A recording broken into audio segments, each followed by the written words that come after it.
Hello बच्चों, आप सभी को मेरी नमस्कार। जय हिंद।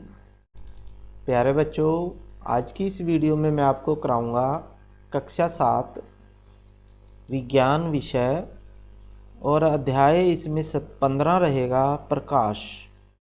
तो इस अध्याय के बहुविकल्पीय प्रश्न उत्तर हम इस वीडियो में समझेंगे, यानी ऑब्जेक्टिव टाइप प्रश्न उत्तर समझेंगे। तो प्रकाश पाठ से संबंधित ये क्वेश्चन आंसर हैं बच्चों। तो आपने इस वीडियो को अंत तक ध्यानपूर्वक समझना है और इन प्रश्नों को याद करना है, क्योंकि ये प्रश्न आपके पेपर में आएंगे। तो चलिए शुरू करते हैं बच्चों।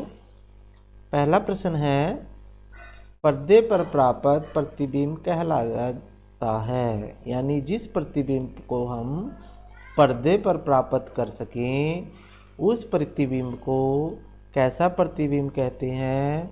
तो उसे हम वास्तविक प्रतिबिंब कहते हैं बच्चों। वास्तविक प्रतिबिंब क्या होते हैं? ऐसे प्रतिबिंब जिनको हम पर्दे पर प्राप्त कर सकें। और आभासी प्रतिबिंब वो होता है जिसको हम पर्दे पर प्राप्त ना कर सकें। ठीक है बच्चों, आगे है आपके पास प्रश्न। वर्षा के बाद इंद्रधनुष को तो देखा होगा आपने बनते हुए कभी ना कभी। तो उसमें कितने रंग होते हैं बच्चों? तो इंद्रधनुष में 7 रंग होते हैं। कितने रंग होते हैं? 7 रंग होते हैं बच्चों। फिर है, प्रकाश सदैव कैसे गमन करता है? प्रकाश सीधी रेखा में चलता है, सीधी रेखा में गमन करता है बच्चों। सीधी रेखा में गमन करता है प्रकाश। निम्न में से कौन सा रंग सूर्य के प्रकाश में उपस्थित नहीं होता? तो जो नीचे रंग दिए गए हैं उनमें से कौन सा प्रकाश है जो सूर्य के प्रकाश में नहीं होता बच्चों? तो वो काला रंग होता है। काला रंग प्रकाश में नहीं होता। काला रंग वहीं होता है जहाँ पे प्रकाश बिल्कुल भी ना पहुँचे। फिर है आगे प्रश्न बच्चों, वाहनों में पीछे आ रहे वाहनों को देखने के लिए जो दर्पण उपयोग किया जाता है उस दर्पण का क्या नाम है बच्चों? वाहनों में जहाँ पे जैसे ड्राइवर होता है ना, जब गाड़ी चला रहा होता है तो वो पीछे देखता है शीशे में से। साइड के मिरर होते हैं, उसके साइड में दर्पण लगे होते हैं और एक बीच में भी होता है कार के अंदर की तरफ। तो उनमें से वो देख लेता है कि पीछे कौन आ रहा है, क्या आ रहा है। तो वो कैसा दर्पण होता है? तो वो होता है उत्तल दर्पण बच्चों। उत्तल दर्पण कैसा दर्पण होता है? ये बीच में से ना उभरा हुआ होता है। तो ऊ से उत्तल, ऊ से बीच में से उभरा हुआ। ठीक है। फिर है, सफेद प्रकाश में कितने रंग होते हैं? तो सफेद प्रकाश में यानी सूर्य के प्रकाश में कितने रंग होते हैं बच्चों? 7 रंग होते हैं। ठीक है बच्चों, आगे चलते हैं। श्वेत प्रकाश का 7 रंगों में विभाजित होना प्रकाश का विक्षेपण कहलाता है। जब प्रकाश 7 रंगों में विभाजित हो जाता है, जैसे इंद्रधनुष बनता है, तो वो प्रकाश का विक्षेपण होता है बच्चों। फिर है, दंत चिकित्सक दांत देखने के लिए किस दर्पण का उपयोग करता है? तो दांतों के डॉक्टर जो होते हैं वो अवतल दर्पण के द्वारा दांत को देखते हैं अंदर से, भाई दांत कैसा है, खराब है या कीड़ा लगा हुआ है। तो अवतल दर्पण से देखते हैं बच्चों। फिर उसके बाद है आपके पास आगे है बच्चों, निम्न में से किस लेंस का उपयोग वास्तविक उल्टा और आवर्धित प्रतिबिंब प्राप्त करने के लिए किया जाता है? यानी किस लेंस में से वस्तु का प्रतिबिंब वास्तविक बनता है, उल्टा बनता है, आवर्धित का मतलब बड़ा बनता है?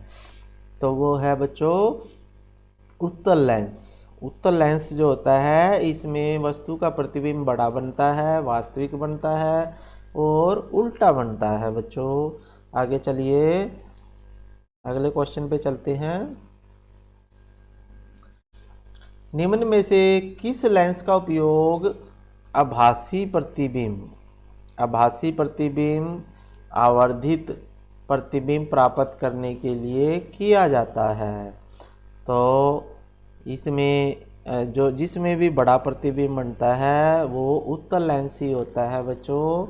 उत्तल लेंस में हमें बड़ा प्रतिबिंब बनता है आवर्धित, और आभासी प्रतिबिंब भी मिलता है और सीधा भी मिलता है उत्तल लेंस में भी। निम्न में से कौन से लेंस का उपयोग आभासी छोटा प्रतिबिंब, तो जिसमें हमें छोटा और आभासी प्रतिबिंब मिलता है वो होता है बच्चों अवतल लेंस।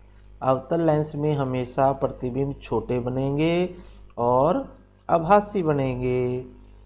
फिर है निम्न कौन से दर्पण का उपयोग, अब दर्पण है ये, ठीक है, वो लेंस है, ये दर्पण है। तो कौन से दर्पण का उपयोग वास्तविक और आवर्धित प्रतिबिंब प्राप्त करने में किया जाता है? यानी प्रतिबिंब वास्तविक भी होना चाहिए और आवर्धित का मतलब बड़ा भी बनना चाहिए। तो वो है अवतल दर्पण। कौन से दर्पण में? अवतल दर्पण में हमें प्रतिबिंब बड़े दिखेंगे और आवर्धित दिखेंगे, यानी वास्तविक भी दिखेंगे। फिर है निम्न में से कौन सा दर्पण का उपयोग आभासी और सीधा और आवर्धित प्रतिबिंब हमें मिलेगा? यानी इसमें हमें आभासी प्रतिबिंब भी चाहिए, सीधा भी और बड़ा प्रतिबिंब, तो वो भी अवतल दर्पण में ही बनता है। यानी अवतल दर्पण में बड़े प्रतिबिंब बनते हैं। जहाँ भी आवर्धित होगा तो वहाँ आपने अवतल दर्पण ही बोलना है। लेकिन जहाँ पे सीधा और छोटा होगा तो वहाँ पे, जैसे अगले क्वेश्चन में है आपके पास, किस दर्पण का उपयोग आभासी सीधा आकार में छोटा प्रतिबिंब प्राप्त करने में किया जाता है? तो ये है बच्चों उत्तल दर्पण। उत्तल दर्पण में हमेशा प्रतिबिंब सीधा बनेगा, वस्तु से छोटा बनेगा, और जहाँ सीधा प्रतिबिंब होता है वो आभासी प्रतिबिंब होता है। फिर समतल दर्पण द्वारा प्रतिबिंब बनता है। यानी समतल दर्पण से प्रतिबिंब कैसा बनता है बच्चों?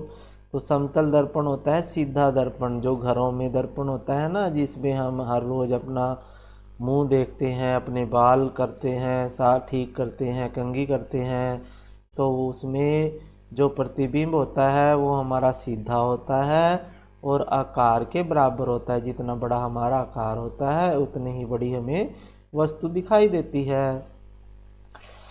फिर है पर्दे पर प्राप्त होने वाला प्रतिबिंब क्या कहलाता है? तो वो होता है वास्तविक प्रतिबिंब। वास्तविक प्रतिबिंब को हम पर्दे पर प्राप्त कर सकते हैं और आभासी प्रतिबिंब को नहीं कर सकते। इंद्रधनुष के किस रंग का विचलन सबसे अधिक होता है? यानी किस रंग का विचलन का मतलब कौन सा रंग है जो सबसे ज़्यादा विचलित होता है अपने पथ से, यानी अपने पथ से, अपने रास्ते से कौन सा रंग सबसे अधिक मुड़ जाता है?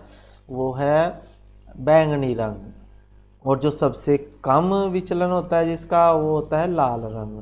ठीक है बच्चों, बैंगनी रंग का सबसे अधिक विचलन होता है। फिर है प्रकाश किस सतह से टकराकर वापस आना क्या कहलाता है? प्रकाश का किसी सतह से टकराकर वापस आना प्रकाश का परावर्तन कहलाता है। क्या कहलाता है बच्चों? प्रकाश का परावर्तन। ठीक है। फिर उसके बाद है इंद्रधनुष बनते समय प्रकाश की किरणें किसके द्वारा विक्षेपित होती हैं? तो इंद्रधनुष जल की बूंदों द्वारा बनता है। यानी जल की बूंदें आकाश में रह जाती हैं, उनमें से जब प्रकाश गुजरता है तो वो 7 रंगों में विभाजित हो जाता है, जिसे प्रकाश का विक्षेपण कहते हैं, और इस प्रकार से इंद्रधनुष बनता है। आपके सहपाठी के हाथ में कांटा लगा जो स्पष्ट दिखाई नहीं दे रहा। तो कांटा देखने के लिए आप किस लेंस का उपयोग करोगे जो बड़ा करके दिखाए? तो वो बड़ा करके तो हमें उत्तल लेंस दिखाता है, तो उत्तल लेंस का उपयोग हम करेंगे जो छोटी चीज़ों को बड़ा करके दिखाता है। फिर है समतल दर्पण के सामने 5 सेंटीमीटर पर रखी वस्तु का प्रतिबिंब दर्पण से कितनी दूर बनेगा? तो जितनी दूर वस्तु होगी उतनी ही दूर प्रतिबिंब बनेगा, तो ये 5 सेंटीमीटर दूर बनेगा बच्चों। फिर समतल दर्पण द्वारा बने प्रतिबिंब की विशेषता नहीं है। समतल दर्पण में प्रतिबिंब कभी भी उल्टा नहीं बनता, तो ये विशेषता नहीं है, सीधा बनता है, समान आकार का बनता है। पार्श्व परिवर्तन भी होता है, यानी दायां भाग बाईं तरफ दिखता है, बायां भाग दाईं तरफ दिखता है, उल्टा नहीं होता। फिर है प्रकाश जिस रेखा में गमन करता है उसे क्या कहते हैं? उसे हम प्रकाश की किरण कहते हैं बच्चों। ठीक है, प्रकाश की किरण कहते हैं जब प्रकाश सीधी रेखा में चलता है। कोई भी पॉलिश किया हुआ या चमकदार पृष्ठ की भांति कार्य कर सकता है। कोई भी पॉलिश किया हुआ अथवा चमकदार पृष्ठ किसकी भांति कार्य कर सकता है? तो दर्पण का कार्य कर सकता है वो, यानी उसमें हम अपना चेहरा देख सकते हैं। तो जिसमें भी हम अपना चेहरा देख सकते हैं वो दर्पण का काम करता है। फिर है हम वस्तुएं तभी देख पाते हैं जब, कब देख पाते हैं बच्चों? जब प्रकाश उनसे परिवर्तित होकर हमारी आंखों तक पहुंचता है। अंधेरे में हमें वस्तुएं क्यों दिखाई नहीं देती? क्योंकि अंधेरे में प्रकाश नहीं होता, प्रकाश की अनुपस्थिति के कारण। ठीक है बच्चों। उत्तल लेंस, अगला क्वेश्चन है, उत्तल लेंस पर पड़ने वाला प्रकाश, जब उत्तल लेंस के ऊपर प्रकाश पड़ता है बच्चों तो वो एकत्रित कर देता है, प्रकाश को इकट्ठा कर देता है।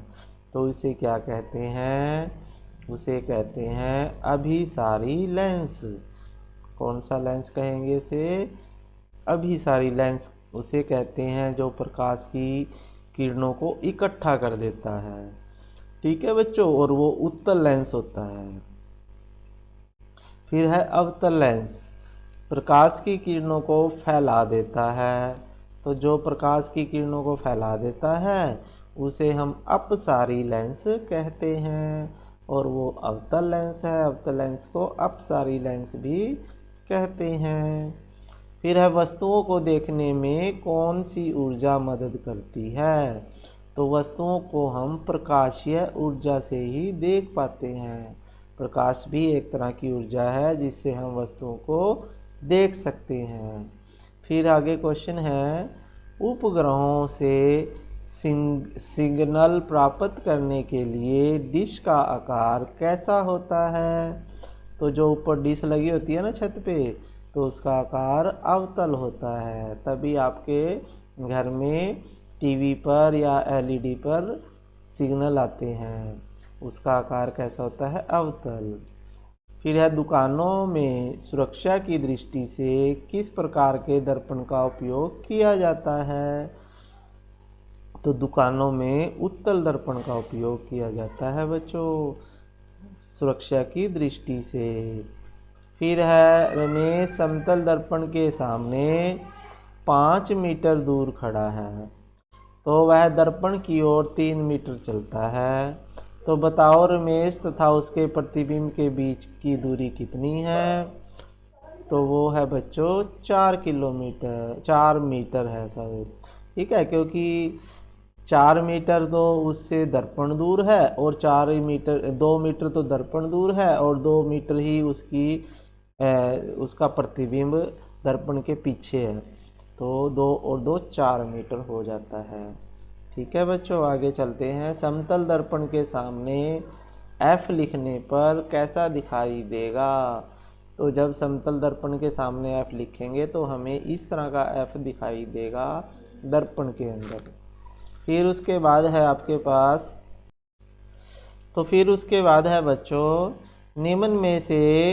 किस निम्न में से कौन सा अक्षर समतल दर्पण में बिंब जैसा ही नजर आएगा। यानी जैसा प्रतिबिंब वैसे ही वस्तु।